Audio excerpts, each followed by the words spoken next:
Korra alone. Korra alone. Does that sound familiar to anyone somehow? The classic looking at yourself in a shattered mirror trope. Sure, it's overdone, but some stuff is overdone because it's good and effective imagery, and I think this is. Hurry up in there!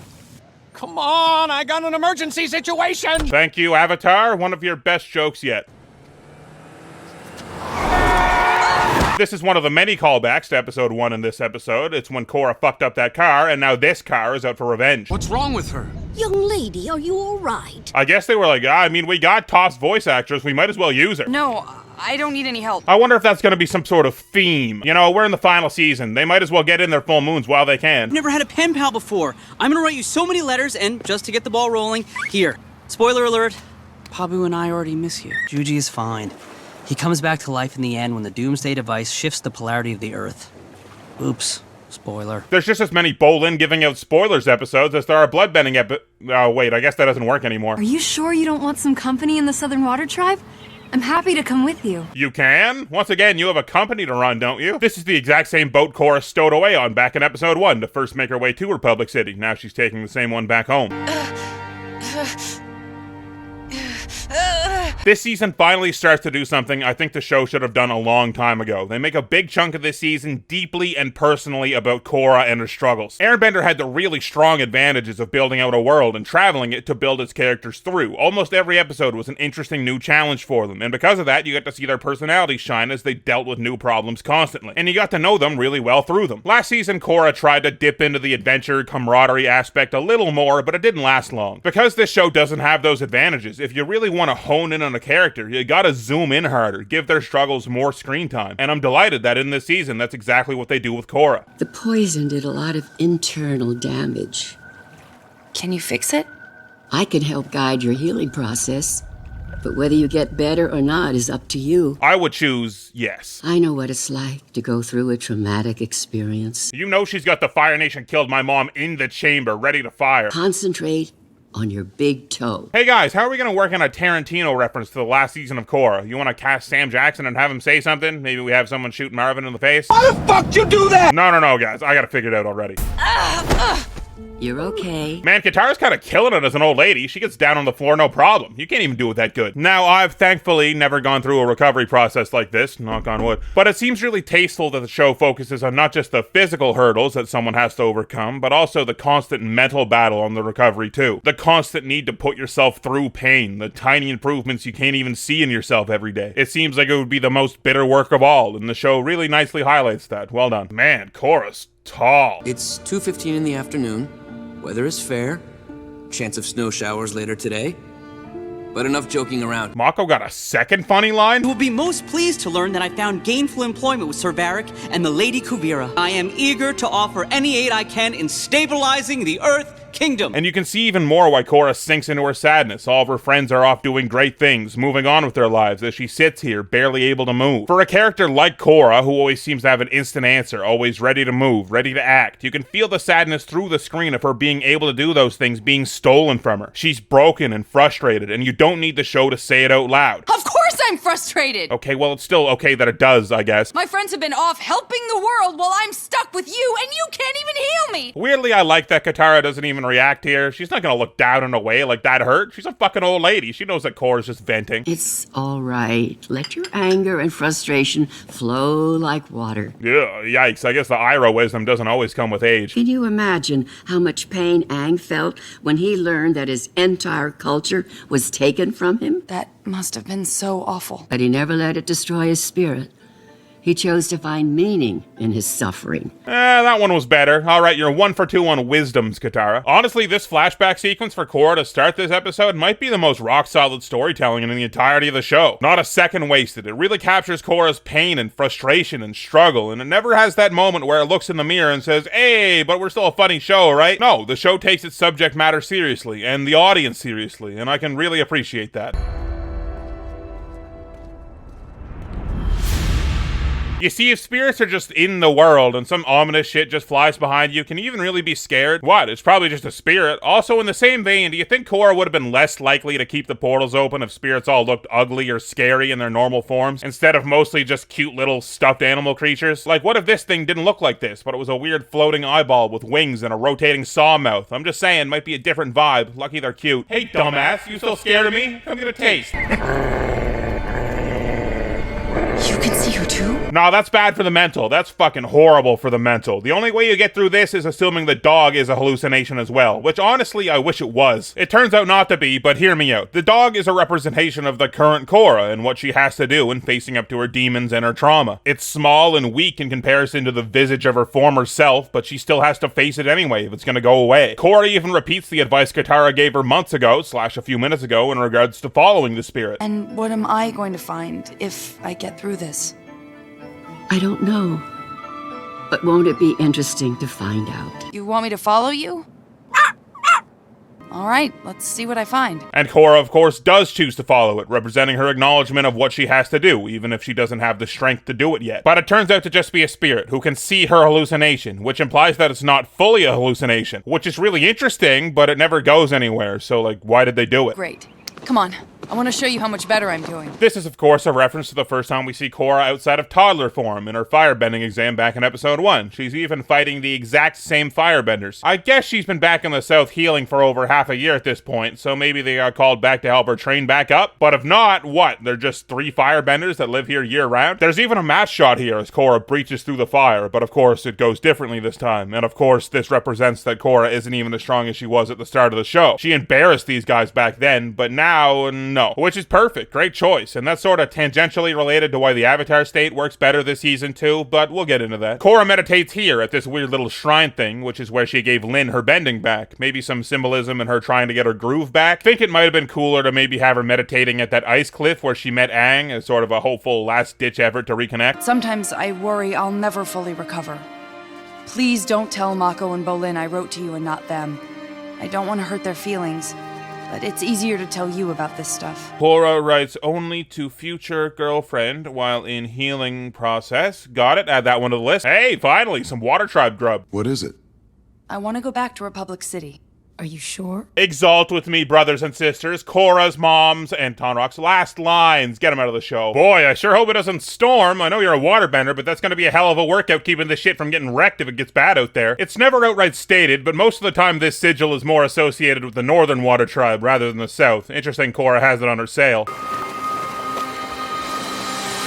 Dolphin bat? 2 lobster crabs, please. You see any lobster crabs here, you dumb son of a bitch? I can't believe it!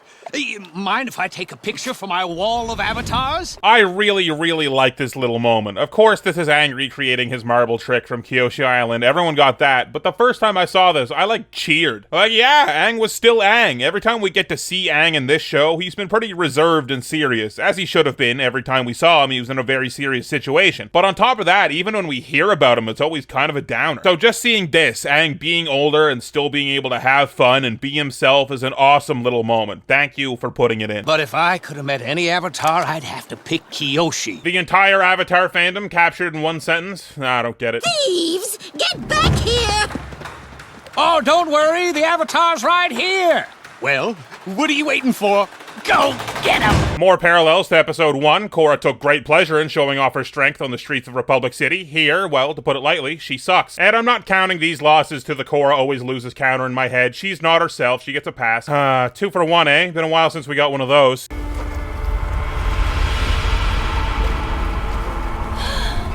Turn your shit around. You ain't coming anywhere near here. I run this city.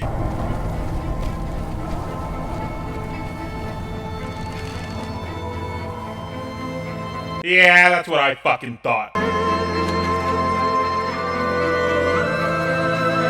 Probably the most striking visual Zuko parallel, the haircut by the river. Zuko and Iroh did this to symbolically solidify their full exile from the Fire Nation. Korra's here feels more internal. Of course, hair has always been symbolic in this show. Its growth often coincides with the growth of our characters. Zuko's real character growth starts here. Korra cuts hers here as both a symbolic distancing of herself from her old life, and maybe even as the Avatar for now. She cuts it shorter, showing us that she's moved backwards, or that she's ready to start again.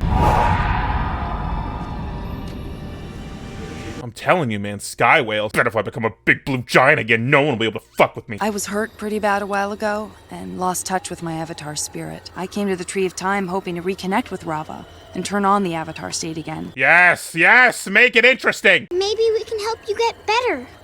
I'm sorry, but for years people have been saying they can help me get better. Nothing's worked. I need to figure this out on my own. More Zuko. One of Iroh's best scenes in the old show was this scene with Toph. Korra, much like Zuko, feels like she has to do this alone, and on some level, sure, she's correct. No one can do this for her. But, as Iroh says, there is nothing wrong with letting people who love you help you. But Korra and Zuko are very different characters. Early Zuko seems to identify with the struggle, and though he suffers through the hardships, he can find strength in the fact that he's able to keep going. Korra, on the other hand, just seems to suffer. Korra has known nothing but strength her entire life. She's always been the best. And now that that's taken from her, she doesn't know how to lean on people for support. She doesn't know how to ask for help. She doesn't even know how to need help. And that's a really interesting place for a character like Korra to be in. Sort of like back in season 1, when her ability to bend was threatened, we asked, in Korra's mind, is she even still Korra if she can't bend? Here we ask a similar question that's at even more of a base level. Is Korra still Korra if she's not strong? Sup, bitch? Yeah, that's right, you keep sailing. You don't want any of this. It ain't even hot over here for me. I'm right next to the lava. Your weak ass sweating all the way over there. I miss you both very much. Please give Naga a big hug for me. Love, Korra. This has the vibe of a swamp hallucination, but it turns out to be just a regular run-of-the-mill desert hallucination. Here, I'll lead you to something you might be able to handle. Work your way up to me, maybe. See, this shit you might be able to hang, but me, I'm tough as fuck. On a more serious note, Phantom Korra could be representative of a lot of things, depending on how you want to read it. We'll decide what I think in a later video.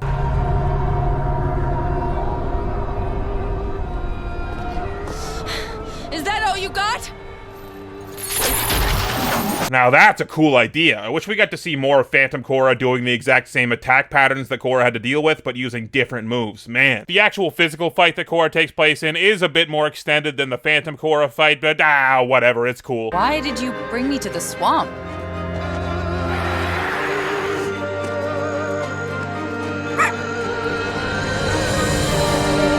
Yeah, see, this being the spirit from earlier doesn't read as well to me. It leads Korra to the swamp and all, but Aang was just naturally drawn to the swamp at one point. I don't see any reason Korra couldn't have been as well. The show was trying to conclude the same thing that Zuko learned over 3 episodes, from Avatar Day to Zuko Alone and The Chase. That even if you feel the need to do it on your own and be strong, sometimes you need help, and I think that would have been better achieved if Korra was drawn to the swamp, had her ordeal, and did finally accept help from Toph next episode, rather than have this spirit kind of trick her into being helped. Korra's bag has changed, by the way. You know how I love my bag continuity. She had this duffel bag last episode, but now she has this green backpack. I guess it's possible she owns 2 bags despite being on the road. There is a precedent for such a thing. Come back! It don't matter what motion you're in. Slow, fast, you ain't got a chance against me. You're just in my mind. You're not real. Is that more comforting than her being real? I guess both realities are pretty messed up. Hey, Phantom Korra's kind of sick. She even made the flip kick look good.